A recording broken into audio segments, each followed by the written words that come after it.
Itemization is one aspect of League that serves to give every champion a working strategy against the enemy team. Say you're playing Kassadin and you're up against a Zed. Having access to Zhonya's Hourglass is a great way to alleviate an otherwise tough matchup. If you're playing against Veigar, having Banshees fail to negate Event Horizon puts you in a much safer position. These items are incredibly important for equalizing the otherwise volatile balance of the game. Though a champion may not be equipped to deal with an assassin, mage, marksman, and the like, through proper itemization they can fare better against them. Now the item system has gone through more changes than just about any other universal mechanic in the game, but no matter what iteration we're talking about, there's always a focus on giving players options, answers against different types of gameplay. For the most part, exceptions notwithstanding, I believe they gradually improved bit by bit on coverage and availability, not the least of which being the 5 Grievous Wound items, allowing all manner of champions to have access to healing reduction if and when the need arose. But of course, there's one missing component in that department, which prompted me to think of a number of items that I think would be beneficial to have in the game. So for today, let's talk about some items that I think should be added to the game. It should be stated that while I try my best to consider all the implications of such an item, balance is often a question of time and data, which you won't have until you actually institute said item. So if an item appears broken, you can always fine-tune it via gold efficiency and whatnot. But the main point in this video is to just come up with some fun ideas for the game, since I get plenty of comments asking me what I would do for a champion or item or such. TLDR, take all this with a grain of salt, this is mostly for fun. Also, if it wasn't obvious right now, I think I might be getting sick, so I apologize if my voice doesn't sound quite as jovial as it would be. Okay, remember when I said when it came to Grievous Wound items, there's one missing component? That component is Magic Resist. Over the years, access to Grievous Wounds continued to expand as sources of healing became more abundant. For example, way back in Season 5, I believe the only sources were Katarina's Ultimate, Morellonomicon, and Ignite. There may have been 1 or 2 other champs with innate anti-heal, but being 9 years ago, my memory's escaping me. Fast forward to the modern day, and practically every class of champion has ways of building anti-heal. Chempunch Chainsword for fighters, Mortal Reminder for marksmen, and I suppose assassins can also build it, Thornmail for tanks, Morellonomicon for mages, and for a time, Chemtech Putrefier was the anti-heal option for enchanters before they decided to axe it due to there being too much overlap between it and Morellos. For the most part, those 4 items in tandem with Ignite have been sufficient at dealing with teams with a large amount of healing. But while Thornmail has been a decent option for tanks when fighting AD champs, there's never been a good option for tanks when fighting AP champs. And for those of you who saw my tank item video, you'll know that defensive items are all reactive purchases compared to offensive items being proactive. Magic healers are by no means niche either. Some of the most prevalent sustained champs do magic damage, a fair amount at that. Building Thornmail isn't exactly productive against Asilas, Vladimir, Gragas, Echo, Swain, Zac, Tahm Kench, and Gwen, even if a number of them rely on basic attacks for damage. For the longest time ever, I couldn't figure out for the life of me why they neglect to add a magic resist anti-heal item. My theory is that there would be no way for it to be implemented in a way that doesn't completely gut those champions, but in fairness, Grievous Wounds are counter items by nature. They're supposed to be strong against those types of picks to offset how resilient they can be. Some time ago, Thornmail used to have a second way of applying wounds to targets. On top of basic attacks, inflicting hard crowd control of any kind would apply wounds as well, a stronger one at that. They've since then removed the weaker and stronger versions along with the hard CC application. Perhaps what they could do is implement that into the MR item, wherein any movement inhibiting effect would apply wounds, including slows, just to give tanks like Mundo and Malphite something to use it for. I think that would be a bit more productive than if you get hit by an ability, apply Grievous Wounds. Now considering Thornmail also deals damage on basic attack procs, our hypothetical MR item would need to have a secondary effect as well, preferably one that doesn't just deal more damage. But by and large, having a magic resist anti-heal option is extremely overdue. This next one's a bit more contentious I would say, but in the spirit of fairness I think it warrants consideration. Of all the classes, marksmen definitely have the lowest access to defense, justifiably so. Every time ADCs are given the liberty to purchase a half-decent gold-efficient durability item, it tends to cause more harm than good. Anyone recall when Dead Stance gave Omnivamp, armor, and magic resist all in one? Or when Immortal Shield Bow was taking on just about every single marksman in the game back when it came out? All the same, it would be unwise to give them no source of defense, hence why they were afforded items like Bloodthirster, Immortal Shield Bow, and Guardian Angel being turned into an AD item instead of a tank one. The marksman class should be squishy, but if every other DPS class is given bruiser items, it's only fair for them to have some of their own. That being said, you seldom if ever see marksmen building items like GA until the very late game in light of it offering none of the important stats they're looking for, such as attack speed and crit rate.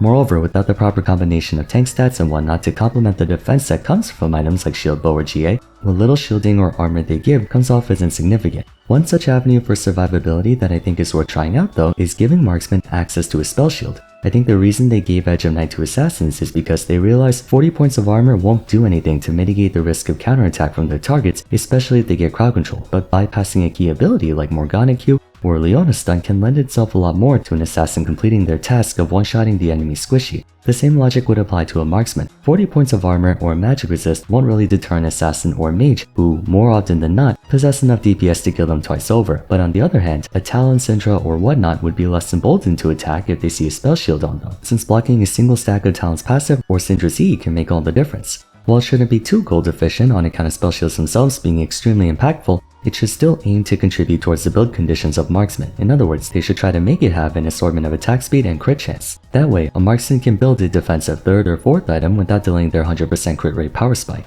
I can imagine building, let's say, Kraken Slayer into Phantom Dancer into IE, and then your last crit item can be one of the last Whisper items, or the Spell Shield if you feel like survivability takes precedence over DPS. I'm not sure how broken that would be on Sivir, considering she would be able to have 2 Spell Shields, but if Nocturne's allowed to build Edge of Night on top of his own W, I think we're fine.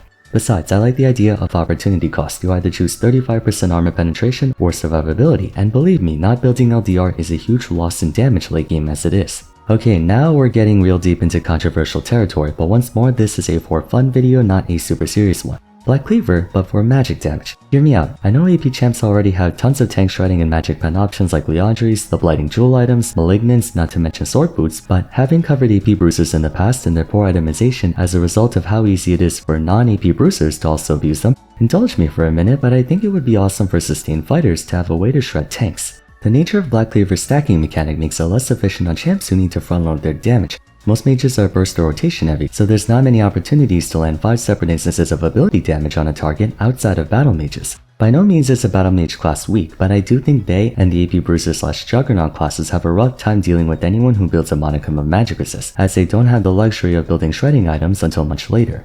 Not that they really need it, but regardless, I think AP Black Cleaver would be interesting to have. Burst mages won't see too much use out of it since they frontload their stuff anyway. Artillery mages do focus on gradual poke damage, but by the time their cooldowns are back up for another rotation, they have to restack the MR shred all over again. Besides, Vel'Koz's periodic application on his ultimate's a moot point when it does true damage. I think the big targets for this type of item would be anyone who likes to stay in the fight and spread their DPS out over time. Azir, Swain, Cassiopeia, Karthus, Rumble, etc. I understand it can be problematic if a champion were to build both this hypothetical AP Black Cleaver item alongside a Blighting Jewel item, but it might just be my bias as a Juggernaut enthusiast. I'm picturing Mordekaiser, AP Udyr, Shyvana. They would very much enjoy a way to increase their DPS without having to spec into a full pen item. And to ensure it doesn't get heavily abused on damage over time champs like Brand, we can make the stacks based on abilities, not magic damage. With that said, however, this is arguably the most redundant item suggestion on the list. Liandry's Torment effectively fulfills the role of tank shred for sustained ability casting. But I wonder if that would allow for more interesting itemization options. Although I will admit the idea of an AP champion having a full arsenal of AP tank items like Rod of Ages, Seraphs, Rylai's, Liandry's AP Black Cleaver would result in being too tanky of a mage. Then again, it's not like they don't already have access to the Roa, Seraphs, and Zhonya's combo. Okay, this next one will be a general item that I'm currently thinking about designing for fighter champs. It's partly inspired by Set's W in conjunction with his stacking effect of Force of Nature, wherein taking magic damage or getting CC'd gives you stacks, and at a certain point you get a huge boost in stats. Basically, I always enjoyed the idea of taking a ton of damage in a fight, pushing into low health, then turning that damage against your opponent. We have a ton of items in this game meant for answering burst damage in a defensive way. Sterix, Shield Bow, Maw, Kinetic Grukern, Locket, and so on. Which are all well and good, mind you, but maybe it would be interesting to have items that can give you a more offensive kick when facing a lot of damage, notably for diver champs who are smack in the middle of a fight and taking a lot of fire. Bear in mind, this is mostly theoretical, but how it will work is that it would be an item active that builds charges over time at a cap based on a percentage of your max health you took in X amount of time, with the stacks falling off individually after a while. When activated, it consumes all charges to give you a boost in damage, so if you're playing someone who excels at fighting at low HP, or someone who can heal a bunch like Renekton, Warwick, Briar, Olaf, Darius, they can get like a 30% damage boost or something at full charge. Again, the numbers are not the point here, it's the concept. I've always been a fan of comeback mechanics, or not really comeback mechanics, but more don't underestimate me just because I'm low HP type stuff. I know you can always project strength by taking defensive burst protection like Sterix and whatnot, but something more skill expressive than just get a shield at low HP would be a cool item to have. Taking a huge amount of damage and activating your power spike right at the last second, then blowing everyone up looks like a ton of fun for any champ who wants to go in. Even champs who don't have low HP type stuff but enjoy diving into the enemy team like Hecarim, Jarvan, Vi, Wukong, I can definitely see them wanting to build something like this. Or if the enemy team has burst heavy champs, you can take this to punish them, such as intentionally taking their full burst combo then popping the item active and one-shotting them back. The main reservation I have with this idea is of course the damage creep. You guys know me by now, I think there's too much damage in the game. This would kind of exacerbate it because imagine fighting a Briar with Sterex plus this and literally 1v9 in games because you can't finish off that last bit of HP while she 2-taps your entire team. But with there being so many lifeline items or items that give you protection from burst, I wish there were more ways to handle front-loaded damage in a more high-risk, high-reward type way, because the item itself does not give you a shield or anything, it's just damage. Either way though, let's move on to the final item. Alright, unlike the previous two items, this last one shouldn't be too controversial. More shield breaking options. Serpent Fang is a great item. With there being so many shields in the game nowadays, I'm surprised we don't have the same range of shield busting the same way we have Grievous Wounds. Like, why are Assassins the only class allowed to have shield breaking? I mean, I know why. They're the class most likely to get screwed over by even a single shield. But the fact that we don't have answers for shields for fighters, tanks, mages, what have you is kind of unfair. Now, I don't think we need to have a shield breaking item for every class in the same fashion as anti-heal, but we should at least have one for non-lethality champs and one for mages. Shadow Flame was marketed to us as the AP answer to shields, but in my opinion, that's the biggest pile of horse manure I've ever heard in my life. All it did was give you a whopping 10 extra magic pen when attacking someone who was shielded within the last 5 seconds, which meant absolutely nothing to a 400 HP shield. Then they took it away in favor of the more burst-heavy Shadow Flame. Considering burst mages function identically to assassins in regards to how they go about exerting pressure, it's criminal for them to not have a shield breaking option. If your team doesn't have a champion who can build serpents, and the enemy team is something like Cassante, Ivern, Victor, Kaisa, and Janna, you're just f***ed. There are no two ways about it, you're f***ed. AP Serpent's Fang, and then maybe a non-lethality Serpents would do good for the game. Straight up, give it the same item passive where damaging enemies cuts their shields in half for melee and by 35% for ranged. The item itself is inherently not that gold efficient, only being 95%, not to mention the item slot efficiency in that you're not gaining anything other than the shield breaking. That alone somewhat balances the item. Now, in defense of shields, they're inherently transient as opposed to healing, which can get you back up to full over time and keep you that way. Knowing when to use your shield to absorb the most damage is a core fundamental aspect of skill expression for the mechanic, and by making Grievous Wounds for shielding as prolific as healing, you would completely lose the advantage the former has over the latter. That might be true, but at the same time having no answers to shields can be just as damaging for the game's experience. If they're concerned about there being too many ways to break shields, they can always nerf the 50% to 40. The point is, there should be something for non-AD assassins to build. Tanks don't really need anti-shield because realistically they're not bursting a champion down anyway, but bruisers and mages definitely could use one. AD carries?